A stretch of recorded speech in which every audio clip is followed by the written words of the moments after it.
Monday Mirages, Goz here with you. Levack is off. We're back on tomorrow with you. Double dose of Levack and Goz tomorrow. We're going to do big board sports leading up to the Yankee game. Then after the Yankee game ends, you're going to hear more of it. So get ready for some double dose of Levack and Goz tomorrow. Until then, we got Monday Mirages. What's real? What was just a mirage? What was just an illusion? What's actually going to stand? I got the first one for you, Woods. Real or mirage? The Yankees made the right decision in calling up prospect Clint Frazier. I think they did. I think this is real. This is definitely real. What he did his first game was one of a kind. I think it's actually never happened before where a player has hit a home run and a double in their first game. So there's that. Secondly, he looked pretty good yesterday as well. And it looks like as though he's going to get his first start at Yankee Stadium tonight in the Bronx. So I'm looking forward to that as well. But I think they finally made the right decision, and it wouldn't surprise me at all if he never goes back to AAA. It wouldn't either surprise me. It's funny because if we did the same thing on Friday and you asked me real or mirage on a Friday, will Clint Frazier get called up? I probably would have leaned towards mirage because he wasn't playing great that point in June. You didn't know how long you're going to need him. Is he as good a player as anybody who they need right now in the organization? No doubt. But I thought they might hold him off a bit. I didn't think this would be the time for a showcase and see what he could do. I was wrong, and boy was I wrong. I never doubted how good Clint Frazier could be. That I always had known. But we had seen guys get protected like Gleyber Torres. We had seen other guys get protected and go slow through the system. I thought Clint Frazier would be another one. Back to the original question. Was it the right move? Yes. He had an impact. That's what the Yankees need. They're out of first place. They're trying to hang on to the wild card. They have to, every single day, put the best team out there with the best players that's going to help them win, just like any other sport. Clint Frazier is now one of those guys. Even though he's 22, even though he's never played in the majors before, he's the one stepping up for the Yankees. Real there for that. Carmelo Anthony, a guy both you and I usually side with. Carmelo Anthony will be a New York Knick this time next week. Real or mirage? As much as I want this to be real, I believe it's mirage. Really? Wow. I think with the news coming out that he will waive his no trade clause for two teams, one being the Rockets to join up with Banana Boat mate Chris Paul, the other to the Cavaliers to join up with another Banana Boat guy and LeBron James. So I feel like he's finally realized that he needs to get out of New York, and chasing a championship is exactly what I think he should do. As much as we got on Kevin Durant for doing it last year, Kevin Durant also left a caliber team that was way better than the New York Knicks. So if Carmelo's going to leave, I think this is going to be the year it happens. I think this will be the summer it happens. Once they get someone to take over the president of basketball operations, I think we'll finally get some news surrounding this. But I think that's mirage. I think he will not be a New York Knick next season. Oh man, this one kills me. I feel like I'm in a glass case of emotion because I want to see Carmelo Anthony, like you said, get a championship, win, playing productive games. I don't know if it's going to be the New York Knicks. It doesn't seem like it's the Knicks. But the reason he would want to leave was because of Phil Jackson. It felt like it was more about Phil than it was about the wins and losses. It always has felt like that. New York had been good without Phil. This is the truth of it. Look at the stats. And maybe Carmelo Anthony wants to stay there. He wanted to be a Knick. I've heard people say, well, Carmelo did everything he could to hurt the franchise because he'd only go there. What do you mean? He made the team better. He wanted the Knicks to be good. Nobody else has been saying that. It's him and Amari Stoudemire the past almost 10 years that have wanted to be a Knick. Will he be a Knick next week? I'm going to go with real. I know Houston might be tempting, but how many more pieces can they move? I know Cleveland might be tempting, but is that a right fit? And does he feel like he's joining up with his guys and it's going to hurt his... Do you think there maybe be a secret third team out there? Because I was thinking that this morning that maybe there's a deal where Carmelo gets traded to a potential team on the West Coast. Yeah, there's a lot of things involving the legacy. I don't think there's a third team involved there. I think Carmelo Anthony will be a Knick by next season. Also, we got to remember this. Who's going to trade him? There's no GM yet for the Knicks. Who's going to be the one who pulls the trigger and says Carmelo's gone? I think that's a big decision somebody who's actually the GM would want to make. And imagine you're not the GM and they trade away Melo. Who would want the job then?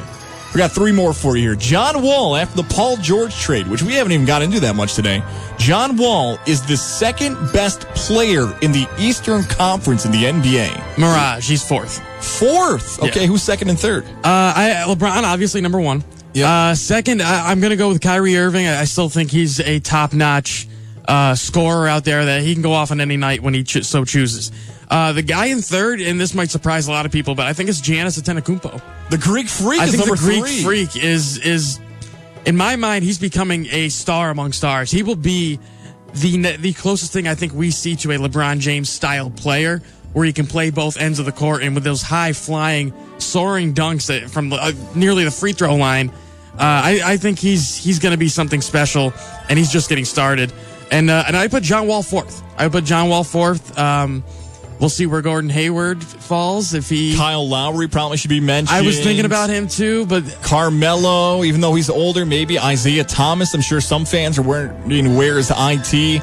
I would have Kyrie 4th, and I'd have John Wall 2nd. So I'd go real. Really? And here's why: Kyrie couldn't win when LeBron wasn't there.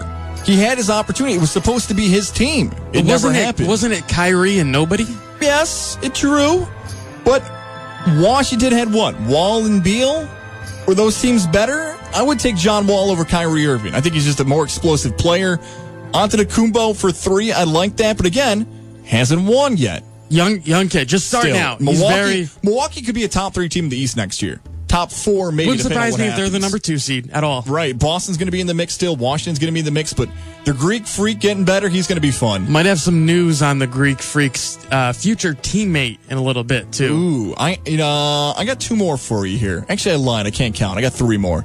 The LA Dodgers, the best team in the National League, deserved a starter in the National League starting lineup for the All-Star game. Real or Mirage? That's totally real. Bellinger should be started. Whatever fans of the Dodgers did not vote, you guys hurt yourself. And so you're Kenley Jensen you're going with. Because Jensen called out the fans. You guys absolutely hurt yourself in this one. I mean, I get it's in Miami, and most of you guys are probably still coming home from work that day or whatever. But, yeah, I mean, this one hurts if you're a Dodgers fan. To have a kid that's probably the NL MVP at the moment between him and Nolan Arenado, Bellinger is the man right now. And for him not to start is one thing, but when you got a team that's, involving Clayton Kershaw, who my guess is he'll be named the starter, so I think you might get away with one there. But that team is something else right now. Corey Seager, another guy. They're a pretty darn good team. Has won 20 of their last 24, by the way. Woo! And the Dodgers maybe finally find this team that can get over the hump and actually get them to the World Series. I wouldn't go that far. Do they deserve? Well, I mean, they're the best team in the National League. They just keep choking in the playoffs. Do they deserve an All-Star starter? Yes, real. But if you don't vote, then you don't deserve one. You know what I mean? If you don't vote, now you know. Right. The rules are laid out for you. Why should I say you deserve to have a starter when here's how you get a starter and you didn't do what you had to do to get a starter? It feels weird to blame the fans for something because, why didn't you vote for me? It's your fault. No, if you think that person doesn't deserve it, then don't vote for them. If you think they do, they do. So they're a good enough team to at least have some starter. You're right. Kershaw may end up getting the start anyways. Tommy Kahnle, Latham Zone. He deserved to be an all-star. Real or Mirage? That is real. He was a snub, man. He was probably the best of the relief pitchers to be snubbed.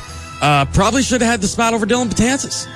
Dylan Betances was not, at least over the last few weeks or so, has not been normal Dylan Betances that we're used to seeing. Tommy Kahnle was the guy that I thought, he had 1 or 2 bad performances this year. One of them just so happened to be against the Yankees. But guess what? That next day, Dylan Betances had a bad one against the White Sox. So, it's gonna happen where I think he will get an All-Star nod if someone goes down. I think he's the next pitcher up. But yeah, he's definitely snubbed. That's real. He was an All-Star this year. I'm with you too, Woods. I think it actually should have been him over Betances for the All-Star spot. Even though Betances is a New York Yankee, it's real. Tommy Kahnle's stats are better. Kahnle's given up less runs and he's pitched more. How does that happen? He's left off the team. Now, someone would say White Sox are worse than the Yankees. That's what the issue is, and I can get that. But are we taking the best pitchers, or are we taking the best 8th inning guy, or the best closer, or the best 4th starter? How are you determining this? Is it how you're going to manage the team? There's a lot of questions there. It's hard for me to see a reason why Tommy Kahnle, the 518 zone, is not on this team and Dylan Betances is. Just look at the stats and look at the impact for the teams right now. Buster Olney, our guy, we'll talk to him about it. He actually wrote an article today saying that Tommy Kahnle was the AL snub. There it is, the last one here. You, Mad Woods, will watch the Nathan's famous hot dog eating contest tomorrow afternoon on ESPN, real or Mirage? Absolutely, that is real. More importantly, I will be eating as many hot dogs as I can today, because after today, I will probably not be able to eat a hot dog for at least a good month or so after watching that. You know what's the grossest thing about that is the dipping of it in the drink. Did you ever see that? Yes, it's called. I forgot the theory. It's called, or not. There's theory. A theory. There's no, it's not a thing theory, for it. But it's like there's a name for what you're calling it there. Where you gross. That's what it is. It's nasty. I don't want a soggy hot dog and bun. That's what. Isn't that what you're trying to avoid when you eat a hot dog in general? Is the sogginess or something like that? The answer's real. I will watch as well. Woods, this is 100% true. I've participated in 2 hot dog eating contests. Not for Nathan's, but amongst my friends. Okay, what are your... I've used that theory you're talking about, like just goofing around, like, oh, this is going to be stupid, but it actually works. Like, you can eat a hot dog so fast. I have so many questions now. I did not know this about you. I've done it twice. How many did you do? Well, remember, we're working on a budget here. It was whoever could eat 6 the fastest. Oh, come on. 6? What are you, I'm going to buy 30 hot dogs? I'm working on a budget here, man. I was a college kid. That's where you guys chip in money, isn't that... Hold on to the beer money for a little bit and just let that go. Buy your hot dog money now. We had about 6 guys participating, and it was 6 hot dogs apiece. Again, 40 hot dogs, a lot of hot dogs. So I won the second year. I got beat the first year and finished in second. But the guy who won the first year was like Adirondack Trail hiker. Like, he looked like one of these guys who's in crazy shape, and you didn't think he could eat hot dogs. He's just pounding the hot dogs away. So... dude, it's fun. That's so gross. No, and you actually use this method? I did, only for 1 hot dog, and it works. You try it when you're hanging out, doing your barbecue. Just dump it in a little bit. Now, my last question: you don't eat hot dogs like this from now on, right? No, I love hot dogs, but I don't eat them like that. Man, I have so many more questions, but I will have to get it to him during break or during another. This is, I think, the most revealing thing you've ever, told on this show. I think I did a pretty nice job, you ask me. But I got to ask you one question here. Maybe I'm revealing too much here. Oh, boy. She's definitely not real, right? No, it's about Joey Chestnut, our dear, dear friend. Let's do this, because I think people are going to be interested in this. Okay. So if you are a 104.5 The Team listener, you may know this, that over the past few years, we've developed a relationship, I would even say, with Joey Chestnut. Joey Chestnut's been on the show before. He's multiple times, almost a handful of times now, where he's talked about it. We called Joey Chestnut today. Or attempted to. We left him a voicemail the second time. How would you describe, as clean as you can on air, what happened the first time we called Chestnut today? Well, to start things off, it was definitely the wrong number. So there was that. But it sounded as though someone on the other line had awoken from a deep sleep. Very good, Woods. Yes. That's the best way I could put it. Keep it right there. Very good. And man. It did not sound the way Joey Chestnut would sound. Yes, it was a very creepy lady on the phone who answered instead of Joey Chestnut. We thought, uh-oh. I was very disturbed, actually. If Joey Chestnut loses tomorrow in the hot dog eating contest, we're going to know why. Because he was with some random female we've never heard of before. It was... There's the intel for the hot dog eating contest. If you're taking a line tomorrow, bet against Chestnut, according to his voicemail. We're going to talk more Carmelo Anthony. What does it mean that he's, at least according to Adrian Wojnarowski, that the Rockets and Cavaliers, he may be willing to go there? That's not, I've changed my Twitter handle. Oh, okay. It's no longer me. Carmelo talk on the way next here on 104.5 The Team.